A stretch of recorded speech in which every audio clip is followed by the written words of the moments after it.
This video is some tips or the insider scoop on how we mark. So Tom and I are going to talk to you about how the marking process, what we do when we're in the zone evaluating your assignments. So you've finished your essay, you've fired it off, you've submitted it, and then you might not see it for a few weeks before you finally get back your grade and a little bit of feedback.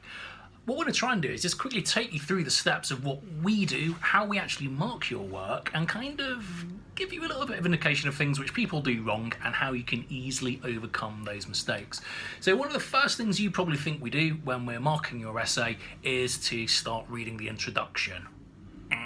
Not what we do. One of the first things many of us will do is actually scroll right to the bottom and look at your reference list, and pretty much this will give us a really good indication of what kind of grade you're going to get before we even read your essay. So if we can see a reference list which is really long, it's got journal papers, it's got academic books which we recommended off the reading list, we know it's likely you're going to have all the content and all the materials to write a really great answer. If we see a really a really short reference list with just websites, or if we see a Harvard reference list but where there's lots of mistakes and errors, we might think, things are a little bit rushed here, a little bit careless. What other kind of things might go wrong? So one of the first things we do is check your reference list. So if your reference list is great, if it's current, if it's got loads of amazing academic things, we're going to be in a really positive sort of frame of mind for you. And it also means we'll be able to tell if you've rushed your essay a little bit, if it's kind of sloppy. And this starts to give us a bit of a feel for your essay before we even start reading it. So essentially, in my mind, this is a high quality piece of work. Why shouldn't I give it an 85? I've looked at the bibliography, it's pretty impressive. They've done wide and deep reading. There is the citation of the core textbook or the core textbooks. A number of the journal articles that are linked to in the Moodle area are discussed. There are more journal articles, and a good rule of thumb would be about half of your references coming from journal articles. And the rest, legitimately, there's some really good stuff out there on the internet. There's nothing wrong with internet references, absolutely perfect. But the balance would be something like 50-50.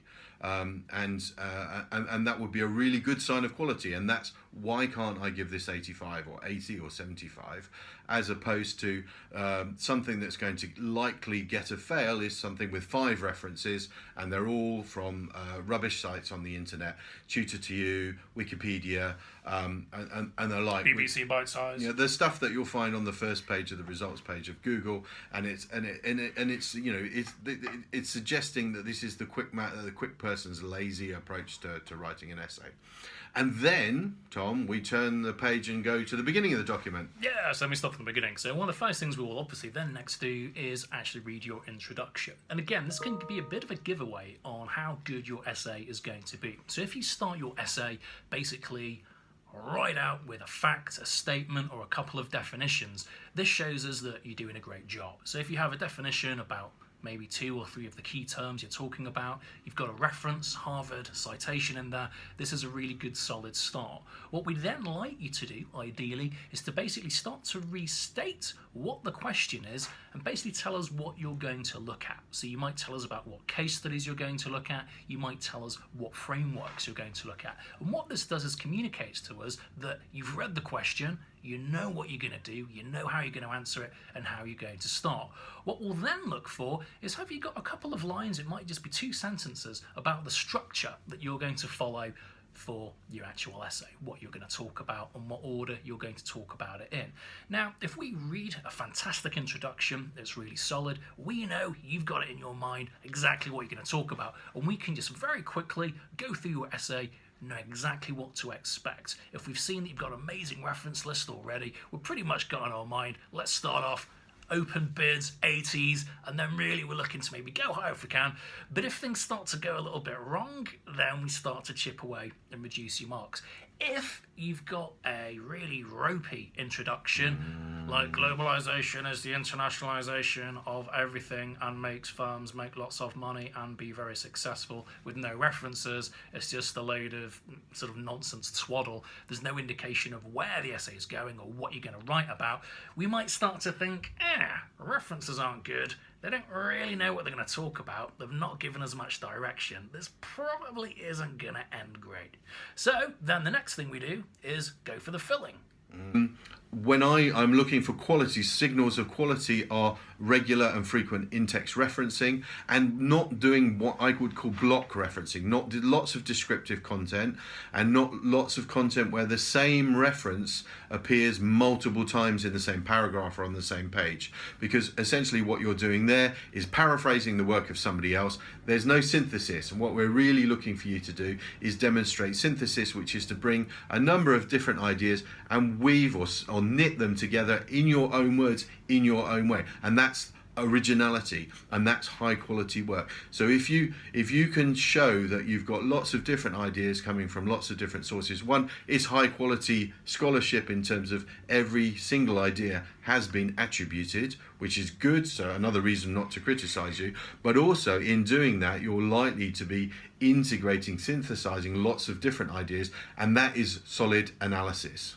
So some of the best essays that you read, you can tell people have done the extra reading already from the reference list. And what they'll effectively do is they'll have a structure, so they'll maybe have 2 or 3 big blocks of what they want to talk about, 3 big subheadings within the essay. And what they will effectively do is split those blocks into other smaller blocks. So you might have 3 big sections with subheadings, and within those maybe 3 or 4 big paragraphs that are all going to talk about one particular point. So it might be a particular theory, it might be a particular part of the question.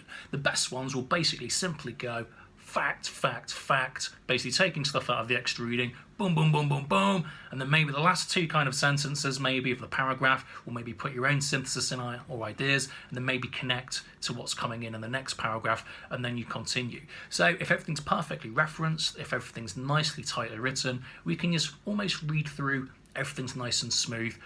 Again, you keep them with the good marks. Where things get problematic is where your structure's not off, things don't make sense, you've got basic grammatical errors. It's like almost walking through mud or through a sticky pub or club floor. If you don't have things smooth, if you've not basically put in lots of facts or done the reading, we can see, because people will tend to start waffling and sort of making things up or making swathing generalizations. So almost in a bizarre way, the kind of quicker and more smoothly we can actually read the essay, the more effort we know has gone into it, because you're giving us a nice smooth argument and you're just hitting us up with the facts repeatedly. And there's no mistakes. And then when you read something that isn't quite right, it's factually inaccurate, it isn't expressed in a very lucid manner, you end up then going, well, what are they trying to say there? And you pause and you stop and you pause and you stop, and then you start scratching your head and you're thinking, I don't understand, and what are they trying to say, and what they really mean is this. And of course, if there are factual errors, it's like, I know that to be true. So overclaiming is very difficult. So I'm also looking for evidence of use of the conditional tense. You'll reckon, and this is kind of the academic tone. So if you read journals and textbooks, you'll notice that they write in a very objective manner. So they're using expert opinion to evidence what is being said, but they will also allow for doubt. So it's neither black nor white, it's shades of grey. So if you believe something to be true, you will not say, this is clearly true. You will say, the research would suggest that this is likely to be true. You're leaving some element for the fact that somebody might have a completely different perspective to you, or you might not have all of the information that's available. Therefore, at some point in the future, you might be proved to be wrong. So you can say, look, on the balance of the evidence that I've been able to identify, it would seem that this is so, but you're not saying this is what's happening. And that definitive conditional tense shift, again, I think makes 5-10 points at the top end of the range. And this helps sometimes link together a nice smooth argument. So again, you can have phrases such as previously academics have argued, or more recent work by Smith 2012 has said that. You might use other phrases such as on the one hand or on the other hand as a way of giving 2 different kind of comparing and contrasting perspectives. You might say in contrast. There's lots of different ways of linking these things together. At the same time, just a couple of things we haven't mentioned already so far is, again, really small things like having page numbers, 1.5 paragraphing. It's a good way of showing us everything's great. One thing we sometimes see, which is weird, is different font sizes, different colours of dark shades, and we can just kind of tell stuff's been basically copied and pasted and slightly rephrased.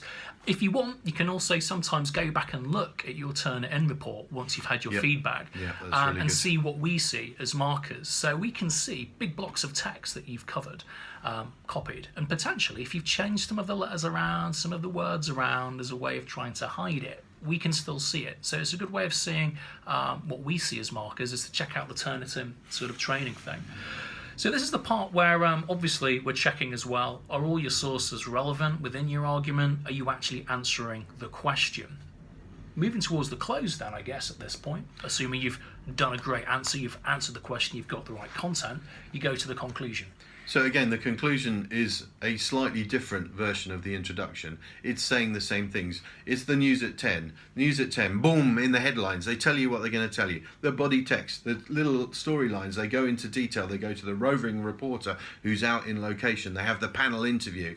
And that's the middle. And then the end is really fundamental to try and get you to remember. They've told you 3 times. You tell them what you're going to tell them, you tell them, and then you tell them what you told them. And the conclusion piece is wrapping it all together. It may feel like it's repeating what you said before. It is, and that's what you want to achieve because you want to get this stuff inside the brains and remembered.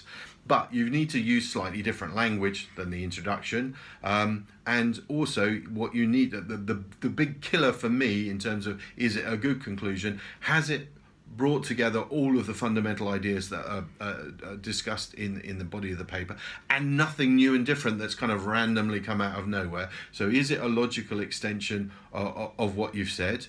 And does it cover all of the main points? Are really, really important. It can be quite short. It shouldn't be too long. You shouldn't include new and different materials. And those are, and remember, this is probably the last thing that the person is going to read. Therefore, it's got got to finish on a high. You've got to be memorable. So it needs to be nice, smooth language that isn't too long and too complicated. That puts across those key points. And if you've got recommendations, they should feature. They should feature in there. You get a low mark if the conclusions are missing. You get a low mark if the conclusions are kind of incomplete and not very thorough. Well, sometimes it's weird when people just get bored and just restate stuff or have things which you knew. One big thing to do is towards the beginning of your conclusion, and again it might sometimes sound repetitive, is to just restate the actual shorthand question. Answer to the question. So if someone says, was strategy X successful for this company? Don't recount what you've said necessarily. You say, in the view of this essay or this paper, based on the theories and frameworks that we've looked at, we've come to the conclusion that yes, this was successful or this wasn't, and just kind of put down a few points kind of why that answer is. So just make sure that you're going back and answering the question. There's nothing more frustrating than reading through someone's argument, reading through all the points. A great assignment. Yeah, it's like if you've ever been on a plane, you've been watching the in-flight film, and just before you find out the end of who'd done it, they turn off the screens because they're going to come in for landing, and you never get to find the ending. So you need to have that actual conclusion, that actual ending.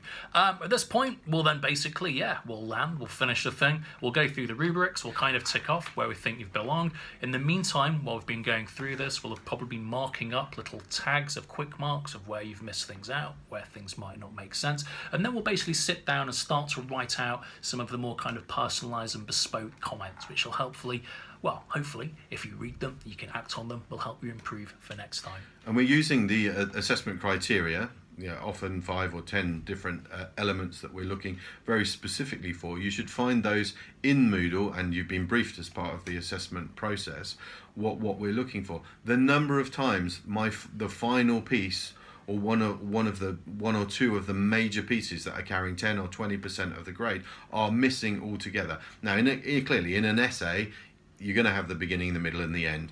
But sometimes you're looking for a business report where they specify we're looking for recommendations, a section called recommendations, or other elements. And if it's missing altogether, this is kind of quite surprising. There's nothing worse. So I've seen stuff where I've wanted to give it an 80 or 82, 85, 88. They've answered the question impeccably, but there's 2 parts to the question, and they've not answered the second part. So all of a sudden, you can lose 10, 20, maybe even 30 percentage points on your grade, just because, not because you're lazy, not because you didn't do the work, but you just simply didn't fully read and remember what the question is. And remember, we're usually looking at a big pile of marking here. So if the headings are clear, you've cross-checked once you've finished your assignment, you've cross-checked that your assignment is adhering to all of those things, the little things, the font type, the coloration, the spacing, all of those things that are specified, the word count, and the word count needs to be, and you spell the lecturer's name correctly in the cover page, and you clearly annotate what the question is and what the assignment is. Again, these things are just markers of quality and show us that you've gone through and ticked all the boxes, and really this is a high quality piece of work that is very difficult to be faulted. Clearly we have to find faults, and we have to suggest things that could be done better, but you really want that perfection, and oddly small little errors here and there can cost you 5-10 points really easily.